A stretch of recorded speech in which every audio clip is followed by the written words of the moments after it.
You can earn compound interest in two ways. In this video, we are going to break down it very simplistically so that you can understand how to go out and get you some compound interest. My name is Carmen. And I'm Darius. And the very first way that you can earn compound interest, well, let's break down compound interest first and foremost. Compound interest is, let's say you have $1,000 and you earn 10% interest. That's $1,100. And then a month later or a year later, you earn 10% again. Now you're earning 10% on the principal and the interest of $100. So you have earned compound interest because you earn interest on top of interest. Yeah, exactly. So it's not just tacking the interest at the end, right? It's all about earning interest on the principal and the interest together, so you get a nice little cozy compound interest. Right. Now, the easiest way to earn compound interest today is to put money in your savings account and forget about it. The reason why I say that is because when you earn interest in your savings account, it may be a small amount, but you also earn interest on the principal and the interest that you earned the month prior. Mm-hmm. The biggest thing you have to understand is that money has to sit there. Yeah.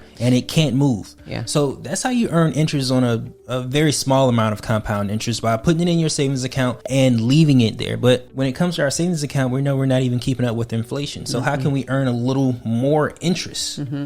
And it's really hard, which is why we wanted to shed light on this topic. It's hard these days with the interest environment that we're living in. Exactly. So like Darius said, the savings account. I know many of you are probably screaming at the screen talking about, are you nuts? There's no interest in the savings account. We are aware of that. We're just trying to, again, get you to see the concept. The simplistic way to earn compound interest would be to put your money in a savings account and never touch it. Right. Because the only way for compound interest to work effectively is when you don't touch the funds. Right. So the money has to sit. Mm-hmm. You can't touch it. As soon as you touch that $1,000, $10,000 that you have in your savings account, you're no longer earning interest on the entire amount because it's not there. You're going to be earning interest on $5,000 because you brought $5,000 out of the account. Now, the two places that we're going to talk about, and again, we want to make sure that you guys hear us loud and clear. You can earn compound interest in many different ways, but we're talking about the two places that we feel that you can truly earn compound interest without it being interfered or dependent on anything else. Mm-hmm. And the very first place that we're going to say is a CD. Mm-hmm. Again. Well, this is the second one because it's already a savings account. Yeah, exactly. The CD savings account, elaborating more on that.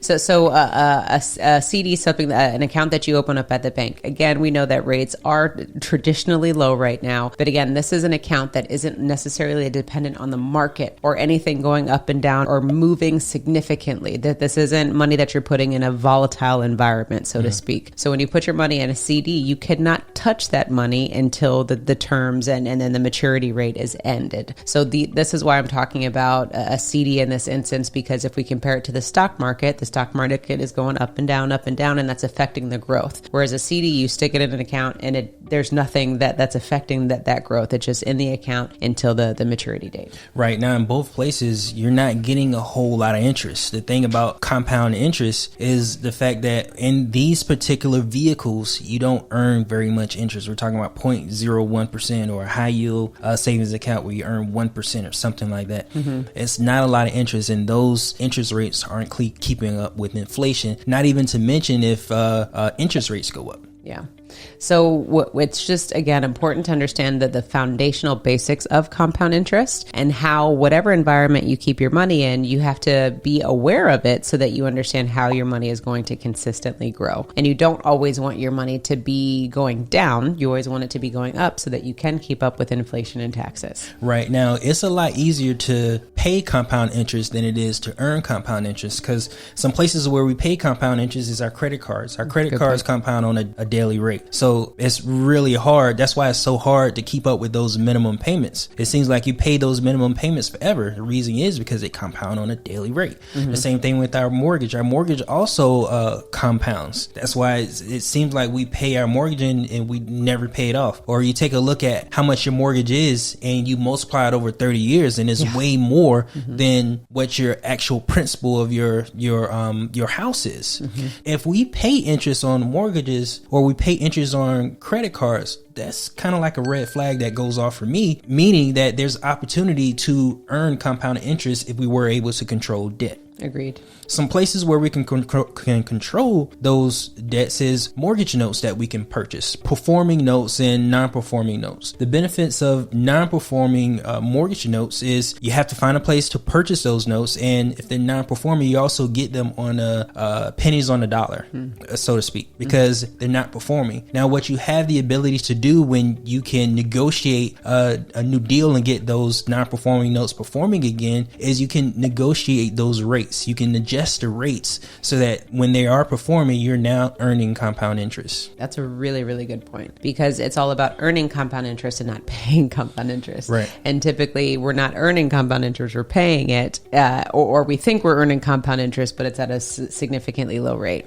So the next area in which we feel that you can earn true compound interest is actually inside of a whole life insurance policy, dividend paying whole life insurance policy to be specific. Right. And the reason why we talk so much about dividend paying whole life insurance on this channel is because it gives you a guarantee. It provides you a guarantee, and you get a death benefit on top of all of this. So for us, it's a double whammy for us to move our money into this storage vehicle where we can earn compound interest and our family can be protected at the same time. And the best part that we feel about the whole life insurance policy is if you touch the money, meaning if you access your money, whether it be in a loan form, your cash is still growing as if the money was never touched in the first place. So it allows you to have huge leverage potential to continue to invest, continue to move money, and do whatever you want to do while you're earning compound interest. Right. Now, a lot of people say, well, why would you do that when you can just take your savings and invest in the stock market? Well, the thing is we want to earn interest in multiple places. So we're going to earn interest inside of our life insurance policy, and we can borrow the funds out to invest. So now we're earning interest in two places. Right. Now, the thing about compound interest, and if you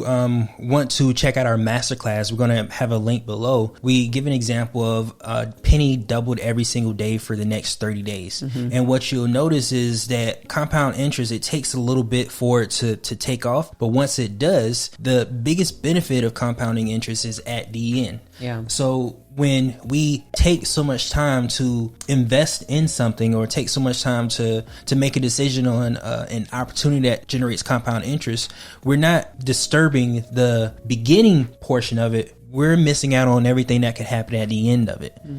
So take that into consideration, the fact that compound interest, it takes time, but once it does take off, the biggest benefit of it is at the very end. Yeah, and I think the biggest thing that you're saying is patience. We lose patience, we lose clarity, we lose focus along the way, and we're going, this thing is taking too long, or it's going too slow. But the thing is about traction. It takes a while. It's like a train at the train station. It takes a while to get moving, but once it's moving, there's no stopping that train. Right. So that's how we like to think about the compound interest is, again, you have to be patient, and you have to understand what it is that you're getting into and how your money is going to continue to grow. So that's why for us, we like to be in multiple places at once. And that's why we really like using whole life insurance policies, because we know at the bare minimum, if we don't even move money, we're earning compound interest. Right. And when we do move money, that allows us to earn even more interest on top of the growth that's already inside of the policy. Right. And that's what happens with your policies. And a lot of people, they see the first 5 years of the policy, and they're like, man, this policy isn't doing anything, or it's not a benefit for me. But after the 5-6 year mark, you'll notice that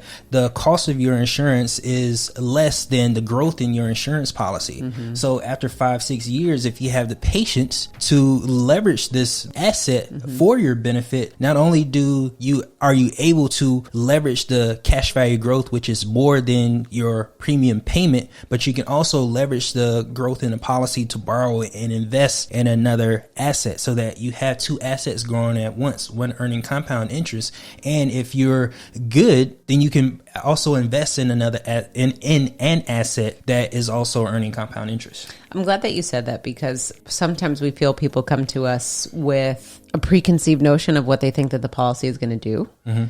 and maybe they have higher expectations and than how the policy acts. Right. And the reason why I say that is because sometimes people feel that they can fund a policy and get every penny out that they put in initially, and that's not the case, because we're dealing with life insurance at the end of the day, and there is a cost to life insurance. So you aren't going to get dollar for dollar back that you typically would if you were in a savings account and just moving your money. But again, like we said, the perk about using whole life insurance is that you have a storage vehicle for funds and you have a death benefit. So sometimes people forget that piece of the death benefit where some of your money is actually going to purchase life insurance. And depending on how your policy is designed, it should be designed for high cash value, but it should be designed, again, strategically in a way where you don't over leverage the policy, and that at the end of the day, you're going to have long sustained growth. We're on the topic of life insurance. And life insurance, I learned over the years, is one of those assets that a lot of wealthy people like to purchase. Yeah. Reason being is because they can't put their money into like a 401k or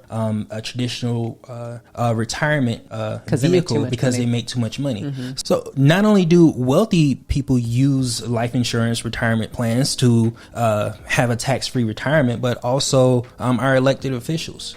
For example, President Joe Biden has millions of dollars worth of cash value in whole life insurance. Mm-hmm. So if it's good enough for these wealthy people, then how come we didn't know about this prior to? Or we're not tapped into it. Or why is it that we get so much flack about it when we discuss whole life insurance or tax-free retirement using life insurance retirement plans? What do you think the mix-up is? Because Dave Ramsey says it's trash.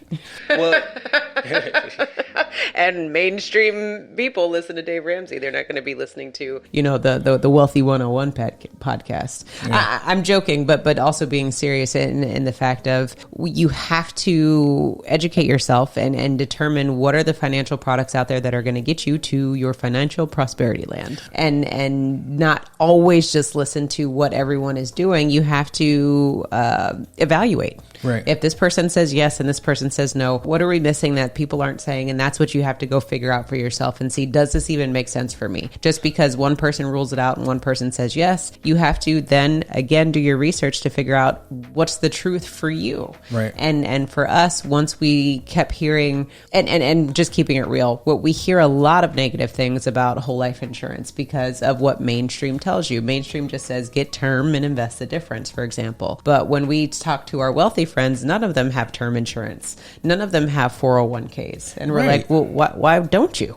And so then you start bridging the gap and doing the research and realizing like, okay, they want the compound interest, they want the death benefit, they want tax-free growth, they want this, they want that. And this is the only environment currently that provides them that opportunity. And that's where you go, oh, that makes sense. And I can do that on my scale. I might not be able to put $1 million into a premium, but I can sure as hell put $10,000 in that puppy and call it a day. Right. And I found that traditional information is geared towards the 80% of the people that are in the low and middle class, which is designed for us to be in debt. Yeah. That's why the system is working so well. We have 60% of people that is in consumer debt, and that's beneficial to the powers that be because we're paying interest. We're paying compound interest instead of earning compound interest. Yeah. Now, for that small percentage of people that are letting us know what they're doing with their funds, that's why there's such a disconnect between the top 1% and everybody else, is because they're doing something, obviously doing something different with their money, and they access the information that they have access to, and the information that they share is like the complete opposite of what we're traditionally taught or what we see or what we're plugged into. And I totally agree. Like the foundation of this video is talking about compound interest. Right. And what we want you to continue to understand and to continue to stress from our point is really there's only two main places we feel you can earn uninterrupted growth inside a compounding interest environment. And that's what we were saying, a savings vehicle, aka a CD, or life insurance. And remember, we said uninterrupted growth. Right. Uninterrupted growth. I'm going to say that again because you can take your money and put it in the stock market and earn compound interest. Are you going to have uninterrupted growth? We don't know. Potentially no, because the market is constantly in motion. And so that's why it's important for you to really understand what your money is doing, because if you're just taking your savings and moving it to a retirement account account and then thinking that your portfolio is performing, or just taking your savings and investing it independently, are you earning true uninterrupted compound interest? You need to be able to define that for yourself. Right. Now, we can check the box of earning compound interest in a CD or a life insurance policy, but that's not enough. What we have to do, we have to be in two businesses. We have to be in two businesses in two places at one. On one end, we have the life insurance policy, which we pay our premiums and that's it. It's going to earn compound interest regardless of what you do. The next step that you need to take is you need to leverage the cash value growth inside that policy, a properly designed policy, and you need to invest it in another place where you continue to earn compound interest. For us, real estate is that thing. Real estate is something that we really enjoy because when we think about our mortgages, that's where we pay compound interest. We pay compound interest on debt. So if I'm going to put myself in a position to be in another place, it's going to be with those notes because people are paying compound interest. I'm so glad you said that it's not enough. And I don't want it to seem like we've ever stressed that just putting your money in a policy is the end all be all. Right. It is never enough. It's just the starting point. Like we said, it's just the storage vehicle. Nobody ever made a ton of money just storing money. Right. We knew that we could never be millionaires just saving our way to $1 million. That's not going to happen. Right. Our elected officials and politicians aren't just elected officials and politicians. These guys are multimillionaires outside of their titles that they hold within our government. So if that's not an example, then what is? Then what else can we tell you? What else can we tell you? So the moral of the story, earn compound interest. Don't pay it. And make sure that if you are paying compound interest, you start decreasing the amount of compound interest that you are paying out and you start putting that into the earning column, and always create the foundation of creating compound interest and build on that so you can earn multiple streams of income with many different ways to create interest for yourselves. Right. And if you want more information on how to use life insurance policies to invest, then check out our next video. We'll talk about that very topic. And don't forget to own your own lifestyle. Or someone else will.